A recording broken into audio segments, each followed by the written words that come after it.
Hello साथियों, आप सभी का exploratory data analysis for data science with R software के इस कोर्स में बहुत बहुत फिर से एक बार स्वागत है। आपको याद होगा कि पिछले कई लेक्चर्स में हम लोगों ने आर सॉफ्टवेयर के बारे में समझा और हमने देखा कि हमको किन किन तरीके के हमारे कमांड्स हैं उनको हम एग्जीक्यूट करते हैं।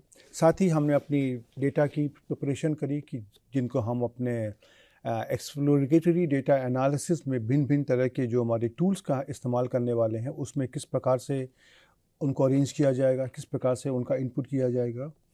तो अब हमने अपने एक्सप्लोरेटरी डेटा एनालिसिस अर्थात ईडीए की एक तैयारी कर ली है, बैकग्राउंड काम मैंने कर लिया है।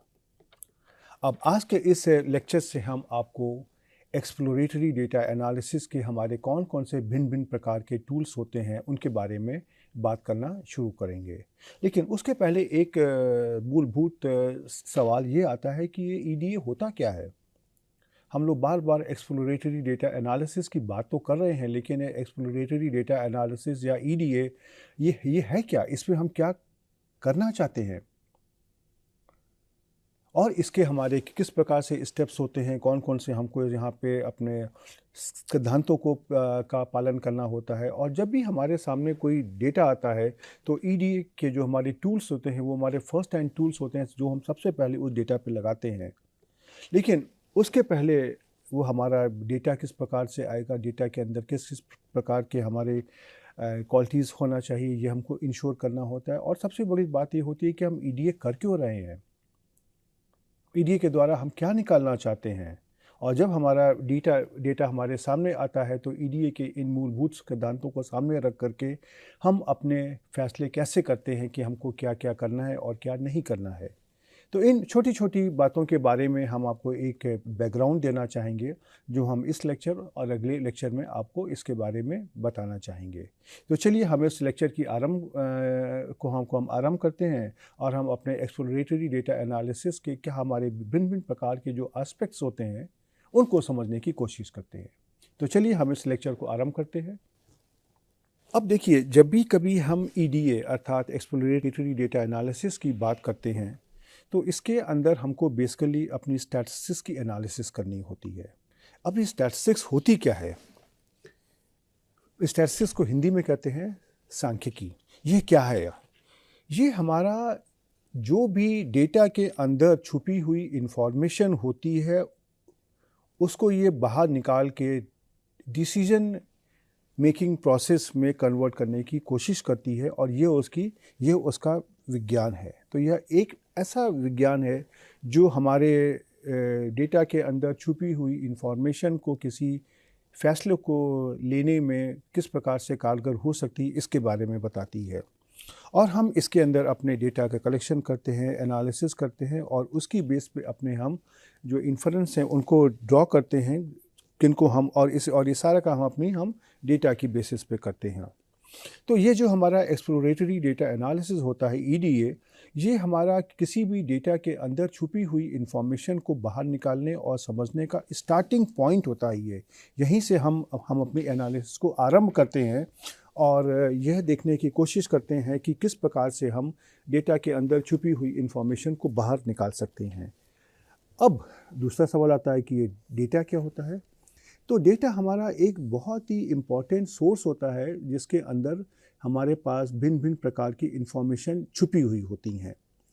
अब डेटा की समस्या क्या है कि डेटा की समस्या है कि डेटा स्वयं बोल नहीं सकता है, डेटा आपको सुन नहीं सकता है और डेटा हमारी लैंग्वेज को नहीं समझता है। लेकिन डेटा के अंदर फिर भी बहुत सारी इन्फॉर्मेशन होती है और हमारा मुख्य ध्येय ये होता है कि हम उस इन्फॉर्मेशन को उस डेटा के अंदर से बाहर निकालें। और ये प्रकार किस प्रकार से किया जाए उसके लिए हमारे पास हमारी जो एक्सप्लोरेटरी डेटा एनालिसिस अर्थात ईडीए के जो टूल्स होते हैं वो हमारी सहायता करते हैं, राइट। अब देखिए, जैसा कि अगर हम आपको ये बताते हैं कि अगर हम कहें कि अगर मान लीजिए किसी इंसान को अगर हार्ट में कोई दिक्कत होती है तो उसका डॉक्टर ईसीजी करते हैं।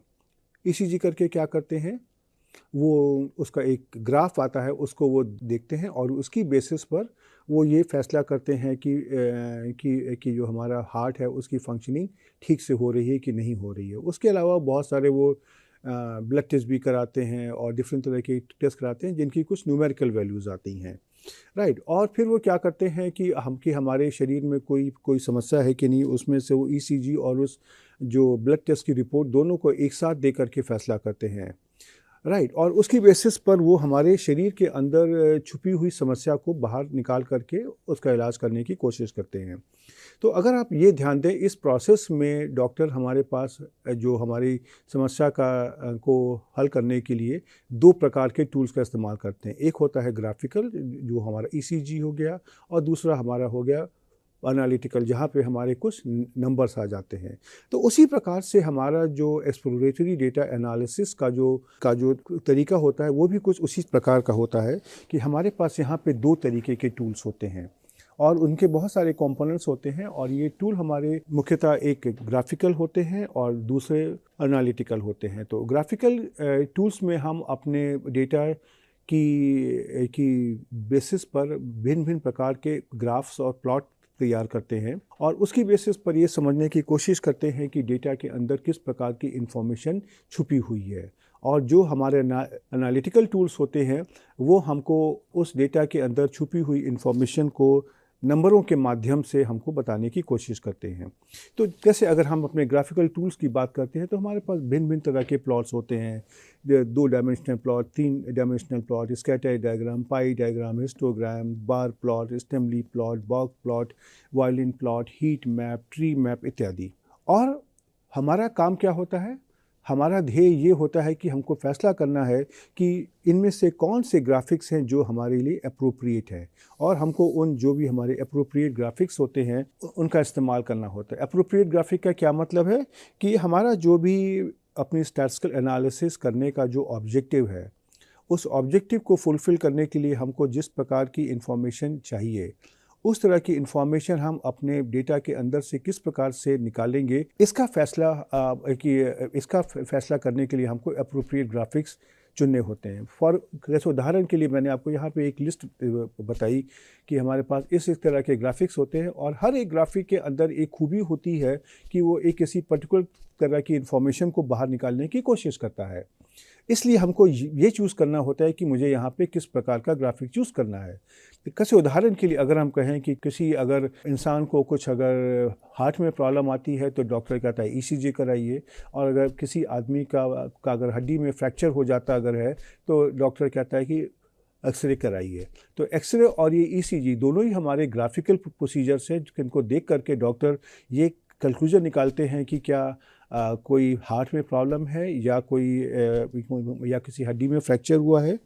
लेकिन इसका फैसला डॉक्टर करते हैं कि अगर हार्ट में प्रॉब्लम है तो उनको एक्सरे कराना है कि उनको ईसीजी कराना है, राइट। उसी प्रकार से हमारा ईडीए के अंदर भी हमको एज अ स्टैटिस्टिशियन हमको अपने ग्राफिक्स को चूज़ करना होता है। दूसरे तरीके के हमारे जो टूल्स होते हैं वो हमारे एनालिटिकल टूल्स होते हैं। इन एनालिटिकल टूल्स के द्वारा हम उस डेटा के अंदर छुपी हुई क्वालिटी को किसी एक नंबर के माध्यम से बाहर समझने की कोशिश करते हैं। अब डेटा के अंदर हमारी भिन्न भिन्न तरह की क्वालिटीज़ हो सकती हैं जिनको हम समझना चाहते हैं, और उसकी बेसिस पे हम अपनी एक जो फ्रूटफुल एक जो कंक्लूजन है उसको हम लेना चाहते हैं। एक ऐसा कंक्लूजन लेना चाहते हैं जिसका कोई एक इंटरप्रिटेशन होना चाहिए, जिसका कुछ एक वैल्यू होना चाहिए, जिसका कोई मतलब होना चाहिए। तो ये जो हमारे डेटा के अंदर हमारे पास भिन्न भिन्न तरह की क्वालिटीज़ होती हैं उनको ये स्टडी करने में सहायता करते हैं। ऐसे मुख्यतः अगर हम कहें कि हम डेटा के अंदर जो सेंट्रल टेंडेंसी है उसको स्टडी करना चाहते हैं, अर्थात हम जो डेटा के अंदर हमारे पास एक जो एवरेज वैल्यूज़ हैं उनको देखना चाहते हैं, या हम ये देखना चाहते हैं कि हमारा डेटा किस वैल्यू के आसपास कॉन्सेंट्रेटेड है। इसको हम बोलते हैं central tendency of the data. उसी तरह से हम अपने डेटा के अंदर वेरिएशन भी हम को भी समझना चाहते हैं कि हमारे डेटा में कितनी वेरिएबिलिटी है, राइट। तो सेंट्रल टेंडेंसी ऑफ डेटा को स्टडी करने के लिए हमारे पास बहुत सारे एनालिटिकल टूल्स होते हैं, जैसे उदाहरण के लिए अर्थमेटिक मीन या mean, median, mode, geometric mean, harmonic mean, quantiles इत्यादि। उसी प्रकार से हमारे डेटा में वेरिएशन को स्टडी करने के लिए भी हमारे पास कई सारे टूल्स होते हैं, जैसे कि अगर हम कहें कि variance, standard deviation, standard error, mean deviation, absolute deviation, range इत्यादि। ये डिस्पर्जन क्या मतलब होता है कि हमारा डेटा किस वैल्यू के आसपास कितना ज़्यादा स्कैटर्ड है, इसको हम वेरिएशन के द्वारा नापने की कोशिश करते हैं। उसके साथ ही हम अपना जो हमारे डेटा का स्ट्रक्चर कैसा है उसको हम समझने की कोशिश करते हैं।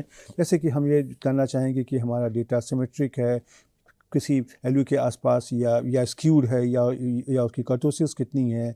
जैसे कि अगर हम कहें कि अगर हम इस प्रकार का एक हम कर्व बनाते हैं, जैसे ये हमारे डेटा का कर्व है, तो ये दिखा रहा है कि इस वैल्यू के अराउंड ये हमारा डेटा सिमेट्रिक है। लेकिन अगर हम कर्व इस प्रकार का बनाते हैं जहाँ पे लेफ़्ट हैंड साइड में ऊपर है और उसके साथ में राइट हैंड साइड में ये जा रहा है, तो इस केस में इसका मतलब ये है कि लेफ़्ट हैंड साइड में हमारा ज़्यादा डेटा कॉन्सेंट्रेटेड है।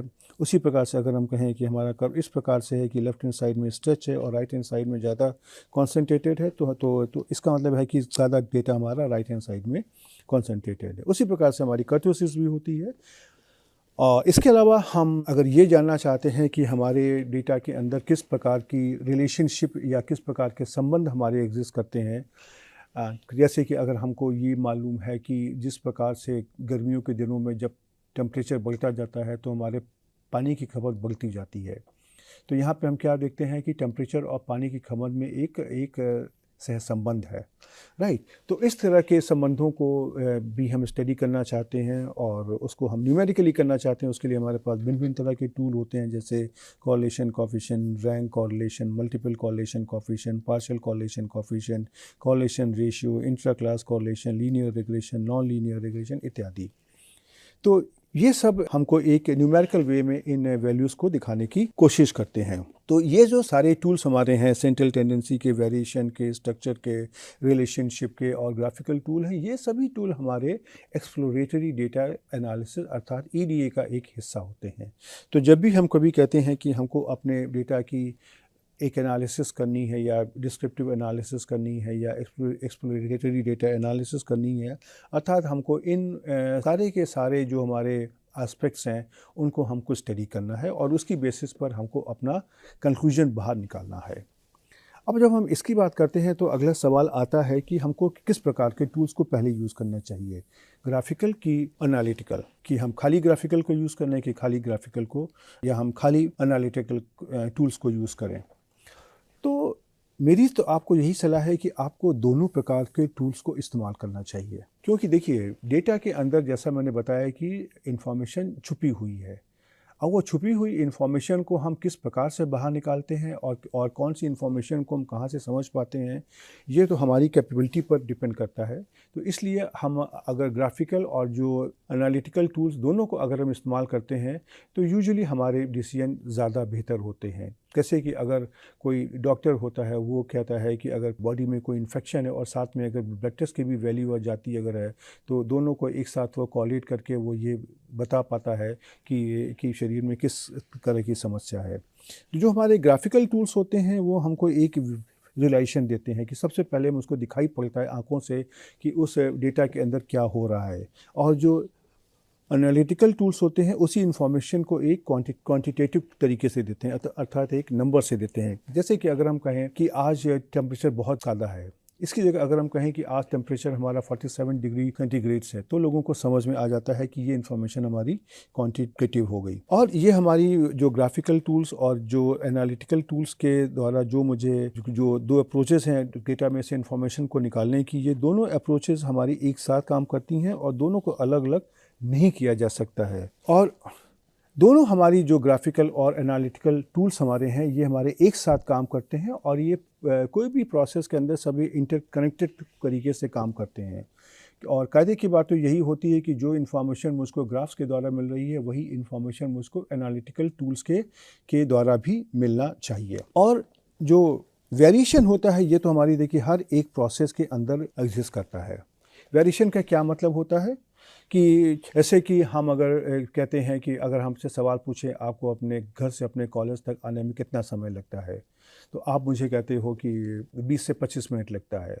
अब ये 20 मिनट है कि 21 मिनट है कि 21 मिनट 5 सेकंड है कि 24 मिनट है, इनके बीच इनकी वैल्यूज़ के बीच में कुछ वेरिएशन आ रहा है, राइट। और आप ये देखोगे कि आपको ये कहना है कि आपको हर रोज़ एग्जैक्टली 24 मिनट लगता है, ये कहना बहुत कठिन काम है, क्योंकि बहुत सारे रैंडम फैक्टर होते हैं जो आपके घर से स्कूल पहुंचने की का जो समय है उसके अंदर उसको अफेक्ट करते हैं।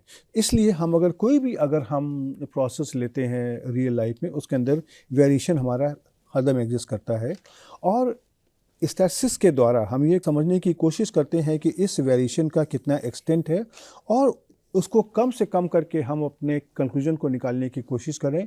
यही हमारा स्टैटिस्टिक्स का माध्यम होता है। इसका मतलब क्या है? जैसे आपसे मैंने पूछा कि आपको अपने घर से कॉलेज या स्कूल आने में कितना समय लगता है। आपका पहला स्टेटमेंट है सपोज़ कि 20 से 25 मिनट लगता है, और दूसरा स्टेटमेंट आता है कि 15 मिनट से 5 घंटे लगते हैं। तो 15 मिनट से 5 घंटे वाले में आप देखोगे कि वेरिएशन बहुत ज़्यादा है, और इसके ऊपर डिपेंड करना बहुत कठिन काम है। और जबकि जो आपका पहला स्टेटमेंट है कि 20 से 25 मिनट का समय लगता है, उसमें आप आसानी से डिपेंड कर सकते हैं, राइट। तो हम स्टैटिस्टिक्स में हरदम ऐसे टूल्स को हम ढूंढने की कोशिश करते हैं जिसके द्वारा हमको डेटा के अंदर जो छुपा हुआ वेरिएशन है उसको हम कम से कम करके अपने फैसले बता सकें, राइट। अब हमारे इस ईडीए का ऑब्जेक्टिव क्या होता है?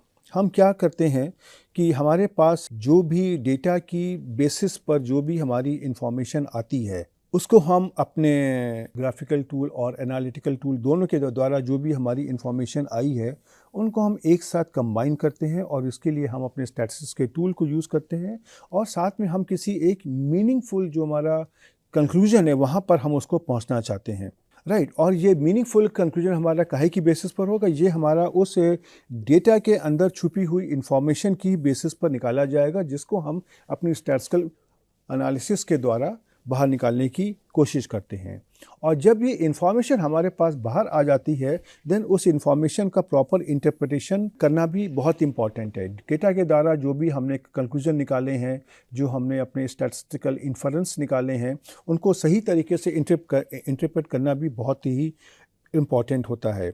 और ये सारे के सारे हमारे जो इन्फरेंस हैं, ये हमारे डेटा की बेसिस पर ही निकाले जा रहे हैं। तो ये जो हमारी डेटा जनरेटिंग प्रोसेस होती है, ये हमारी दो प्रकार की हो सकती है। या तो ये नॉन डिटरमिनिस्टिक है, और या ये रैंडम है, राइट। अब लेकिन हम जो भी अपनी रियल लाइफ में अगर हम देखेंगे तो हमारे ज़्यादातर जो प्रोसेस होती हैं उनके अंदर हमारा रैंडम वेरिएशन होता है, और हम इसी वेरिएशन को समझने की कोशिश करते हैं। अब दूसरी बात ये आती है कि हम अपनी प्रोसेस से जो डेटा जनरेट कर रहे हैं वो क्यों हम कर रहे हैं, हम क्यों डेटा कलेक्ट करते हैं। तो पहला हमारा एक ऑब्जेक्टिव होता है कि हम अपनी थ्योरेटिकल फाइंडिंग्स को वेरीफाई करना चाहते हैं। जैसे कि हमने कोई हाइपोथेसिस बनाई, या हमने जैसे उदाहरण के लिए इकोनॉमिक्स में कोई एक सिद्धांत बनाया कि ऐसा ऐसा करने पे ऐसा ऐसा होता है, राइट। अब ये लेकिन इसको हम वेरीफाई कैसे करेंगे कि जो हम एक थ्योरी दे रहे हैं वो हमारी थ्योरी सही है? उसके लिए हम उस प्रोसेस को ऑब्जर्व करेंगे, और उस प्रोसेस की बेसिस पर डेटा को कलेक्ट करेंगे। और अगर वह डेटा हमारी उस फाइंडिंग को सपोर्ट करता है, इसका मतलब है कि हमने जो थ्योरेटिकली सोचा था वो सही है। उसके अलावा हम जो अपना डेटा कलेक्ट करते हैं उसकी बेसिस पर ही हम अपना इन्फरेंस ड्रॉ करते हैं, और उसके साथ ही हम अपने उस कलेक्टेड डेटा की बेसिस पर जो हमने डेटा इकट्ठा किया उसकी बेसिस पर हम भिन्न भिन्न प्रकार के स्टैटिस्टिकल मॉडल निकालते हैं, जो हमारे आगे भिन्न भिन्न प्रकार के पॉलिसी डिसीजंस, क्लासिफिकेशन, फोरकास्टिंग इत्यादि में इस्तेमाल होते हैं, राइट।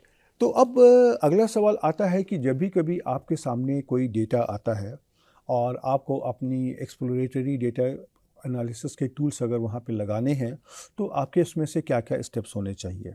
तो सबसे पहला और इम्पॉर्टेंट स्टेप तो ये है कि आपको अपने ऑब्जेक्टिव्स क्लियर होने चाहिए कि आप स्टैटिस्टिकल एनालिसिस क्यों कर रहे हैं, वो कौन कौन से सवाल हैं जिनका उत्तर आप अपने स्टैटिस्टिकल एनालिसिस की बेसिस पर निकालना चाहते हैं, राइट। जैसे कि अगर हम कहें कि हमको अपने क्लास में स्टूडेंट की एवरेज एज निकालनी है, तो हम क्या करेंगे, हम अपने क्लास में जो स्टूडेंट्स हैं उनकी एज पूछेंगे, और उसकी बेसिस पे हम उसके एनालिसिस करेंगे। तो इसलिए ये इन ऑब्जेक्टिव्स को एनालिसिस करने के पहले फिक्स कर लेना चाहिए।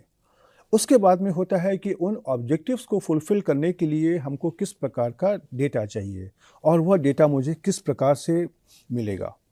तो इस प्रकार का डेटा लेने के लिए हम कभी लेबोरेटरी में भी एक्सपेरिमेंट करते हैं, जो मोर और लेस काफ़ी कुछ कंट्रोल्ड होता है। उसके अलावा हम सर्वे डेटा लेते हैं, प्राइमरी डेटा लेते हैं, सेकेंडरी डेटा लेते हैं।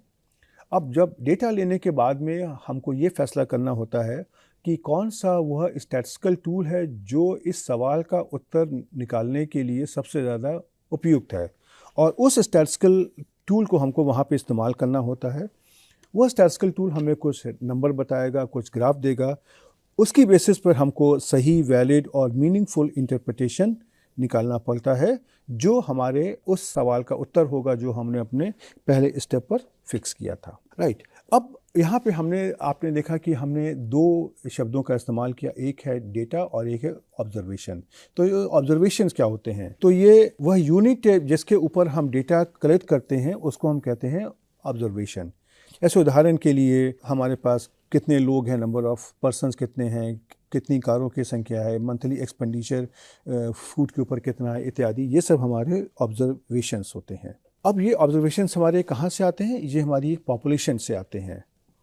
तो पॉपुलेशन क्या होती है? पॉपुलेशन हमारी सारी की सारी यूनिट्स का कलेक्शन होती है। ऐसे उदाहरण के लिए अगर हम कहें कि अगर हमारा ऑब्जेक्टिव है कि हमको एक क्लास में सारी के सारी फीमेल स्टूडेंट की एवरेज एज निकालनी है, अर्थात अगर हम कहें कि क्लास 10 में किसी कॉलेज में हमको फीमेल स्टूडेंट्स की एवरेज एज निकालनी है, और ये हमको on the basis of sample निकालना, अर्थात हम एक सैंपल निकालेंगे, उसकी बेसिस पर निकालना है। तो यहाँ पे पॉपुलेशन क्या होगी? हमारे उस स्कूल में क्लास 10 में पढ़ने वाली सारी की सारी जो छात्राएँ हैं, जो हमारी फीमेल स्टूडेंट्स हैं, वो हमारी पॉपुलेशन होगी। उसी प्रकार से अगर हम कहें कि हमारा ऑब्जेक्टिव है कि किसी कंपनी में अगर फीमेल एम्प्लॉयज़ की सैलरीज मेल एम्प्लॉयज़ की सैलरी से को अगर कंपेयर करना है, या हम ये पता करना चाहते हैं कि उस कंपनी में कितनी हमारी फीमेल एम्प्लॉयज़ हैं, किनकी सैलरी उनके करस्पॉन्डिंग जो मेल एम्प्लॉयज़ से ज़्यादा है, और ये हम एक सैम्पल की बेसिस पर निकालना चाहते हैं, तो इस केस में हमारी पॉपुलेशन क्या हो जाएगी? हमारी उस कंपनी में काम करने वाले सारे के सारे मेल और फीमेल एम्प्लॉयज़ होंगे, वो हमारी पॉपुलेशन होंगे। उसी प्रकार से अगर हम कहते हैं कि यंग और ओल्डर लोगों में मतलब कि यंग लोगों और बुज़ुर्ग लोगों में कौन लोग गूगल मैप्स का इस्तेमाल ज़्यादा करते हैं, तो इस केस में हमारी जो पॉपुलेशन होगी वो हमारी दुनिया भर के सारे यंग और जो ओल्ड लोग हैं उनकी पॉपुलेशन, उनका जो कलेक्शन है वो हमारी पॉपुलेशन हो जाएगी। राइट। अब हम देखिए, जैसा मैंने कहा कि हम अपना जो भी एनालिसिस यहाँ करना चाहते हैं वो एक सैंपल की बेसिस पे करना चाहते हैं। तो ये सैंपल क्या होता है? सैंपल हमारा एक पॉपुलेशन का छोटा सा हिस्सा होता है, ये उसका एक सबसेट होता है। और सैंपल के अंदर ख़ास बात क्या होती है कि सैंपल हमारा हरदम रिप्रेजेंटेटिव होता है। अर्थात अगर हम कहें कि कोई हमारी पॉपुलेशन है और यहाँ पे मान लीजिए 70% मेल हैं और 30% फीमेल है। अब हम यहाँ से जब हम एक छोटा सा सैंपल निकालते हैं तो हम ये उम्मीद करते हैं कि इस सैंपल के अंदर भी अप्रॉक्सीमेटली 70% मेल और अप्रॉक्सीमेटली 30% फीमेल होने चाहिए। या हम कहें कि इस सैंपल में हमारी पॉपुलेशन के अंदर जो भी कैरेक्टरिस्टिक हैं, वह सारी की सारी कैरेक्टरिस्टिक हमारे सैंपल के अंदर भी प्रेजेंट हैं, और इस तरह के सैंपल को हम कहते हैं रिप्रेजेंटेटिव सैंपल। और जब भी कभी हम अपने इन सैंपल ऑफ ऑब्जर्वेशंस को हम जब निकालते हैं, तो हम उनको इस प्रकार से निकालते हैं कि जो भी हमारा सैंपल आए वो हरदम रिप्रेजेंटेटिव ही होना चाहिए। और जब भी कभी हम कहते हैं कि हमने एक सैंपल निकाला है, तो यह बिना कहे ही हम उसको एज्यूम करते हैं कि हमारा सैंपल रिप्रेजेंटेटिव है। अगर हमारा सैंपल रिप्रेजेंटेटिव नहीं होगा तो उसकी बेसिस पे हम जो भी अपनी एनालिसिस करेंगे वह एनालिसिस हमारी ठीक से नहीं होगी। अब अगला सवाल आता है कि अगर मुझे अपना रिप्रेजेंटेटिव सैंपल निकालना है तो किस प्रकार से उसको निकाला जाए। तो हम आपको ये बताना चाहेंगे, स्टैटिस्टिक्स में हमारी एक ब्रांच होती है जिसको हम बोलते हैं सैम्पलिंग थ्योरी। ये जो सैम्पलिंग थ्योरी होती है, इसके अंदर हम भिन्न भिन्न प्रकार की जो सैम्पलिंग स्कीम्स होती हैं उनके बारे में बताते हैं। और ये सैम्पलिंग स्कीम हमारी क्या होती हैं कि भिन्न भिन्न प्रकार की पॉपुलेशंस में से हम किस प्रकार से सैंपल को निकाला जाए, तो उसके तरीके भी अलग अलग होंगे। उन तरीकों की जानकारी ये हमारी सैम्पलिंग टेक्निक्स देती हैं, और ये सैम्पलिंग टेक्निक्स ये इंश्योर करती हैं कि जो भी हमारा सैंपल उस पॉपुलेशन से बाहर आ रहा है, जो एक बहुत छोटा सा हिस्सा है, उसके अंदर हमारी पॉपुलेशन के अंदर भी हुई सारी कैरेक्टरिस्टिक उस सैंपल के अंदर भी हों, और किसके द्वारा हमको एक रिप्रेजेंटेटिव सैंपल मिल जाएगा। ऑल्दो यहाँ पे हम इस सैम्पलिंग थ्योरी के बारे में आपको नहीं बताने वाले हैं, बट आपसे रिक्वेस्ट करेंगे अगर आप चाहें तो खुद ब खुद आप उसको पढ़ सकते हैं, देख सकते हैं। लेकिन हम आपको ये ज़रूर बताना चाहेंगे, हमारे पास भिन्न-भिन्न प्रकार की सैम्पलिंग स्कीम होती हैं, जैसे simple random sampling, stratified sampling, cluster sampling, systematic sampling, multi phase sampling, multi stage sampling. और ये सारी की सारी हमारी जो स्कीम्स होती हैं, ये मुझको एक रिप्रेजेंटेटिव सैंपल निकालने का तरीका बताती हैं। तो चलिए अब हम यहाँ पर रुकते हैं। और आपने देखा कि इस लेक्चर में हमने आपको बहुत ही एलिमेंट्री जो हमारे बेसिक कॉन्सेप्ट्स होते हैं, शायद आपको उनके बारे में मालूम भी हो, लेकिन शायद आपने कभी उनको इस प्रकार से सोचा ना हो, उनके बारे में बताने की कोशिश करी है। अब आपसे मेरी रिक्वेस्ट ये है कि इस प्रोसेस को आपको अपने दिमाग में बैठाना है। अगर आप एक अच्छे तरीके से ईडीए करना चाहते हैं, देन ये सारी बातें ऑटोमेटिकली आपके दिमाग में आ जानी चाहिए। उसके लिए हम आपको एक छोटी सी एक्सरसाइज देंगे कि जैसे कि आप ये अगर आप अपने आसपास होने वाली गतिविधियों पर ध्यान दें और उसकी बेसिस पे आप जब भी कभी कोई फ़ैसला करते हैं, उसको सोचने की कोशिश करिए कि आपने वो फ़ैसला किस प्रकार से किया है। कैसे कभी कभी आप सुनते हैं कि आजकल वायरल फीवर बहुत फैला हुआ है। आप ये इसको किस प्रकार से आप इसको कंक्लूड करते हैं कि आजकल वायरल फीवर फैला हुआ है? आपके पास बहुत सारे लोग ये बताना शुरू करते हैं कि किसी ना किसी को वायरल फीवर हो गया है। तो आप जब ये देखते हो कि बहुत सारे लोगों को एक साथ वायरल फीवर होने लगा, देन आप कंक्लूड करते हो कि वायरल फीवर फैला हुआ है। इसमें से क्या हुआ? अगर आपका ऑब्जेक्टिव है कि मुझे ये मालूम करना है कि वायरल फीवर फैला है कि नहीं, हम क्या करेंगे? हम एक इन्फॉर्मेशन निकालने की कोशिश करेंगे और जब हम देखेंगे कि एक हमारा सिग्निफिकेंट प्रोपोर्शन जो हमारे लोगों का है, जो लोग हेल्दी थे, उनको अचानक वायरल फीवर हो गया है, देन हम ये कंक्लूड करने की कोशिश करते हैं कि वायरल फीवर फैला हुआ है। उसी प्रकार से हम आपसे रिक्वेस्ट करेंगे कि आप अपने आसपास होने वाली गतिविधियों पर ध्यान दीजिए और सोचिए, उसकी बेसिस पर एक आप ऑब्जेक्टिव क्रिएट करिए और उसकी बेसिस पर सोचने की कोशिश करिए कि आप उसकी एनालिसिस कैसे कर सकते हो। ये मैं आपको इंश्योर कर दूं कि ईश्वर ने हमारे दिमाग में स्टैटिस्टिकल एनालिसिस करने का एक कंपोनेंट दिया हुआ है और इसीलिए हमारे जो फैसले हम हर दिन, हर सेकंड, हर मिनट, हर घंटे हम कोई ना कोई फ़ैसला करते हैं, लेकिन ये हमारी जो फ़ैसला करने की ताकत इतनी फास्ट होती है कि आपने कभी उसको सोचा नहीं कि हम किन किन स्टेप्स को फॉलो कर रहे हैं। तो आज हम आपको यहाँ पे रिक्वेस्ट करते हैं कि ज़रा सा इसमें से कुछ गतिविधियों को देखिए और उनकी एनालिसिस अपने दिमाग में करने की कोशिश करिए और ये देखिए कि किन किन स्टेप्स को आपने फॉलो किया है। और हम आपको अगले लेक्चर में इन्हीं तरीके कुछ और टॉपिक्स को लेकर के आपसे मिलने फिर आएंगे। तब तक के लिए गुड बाय।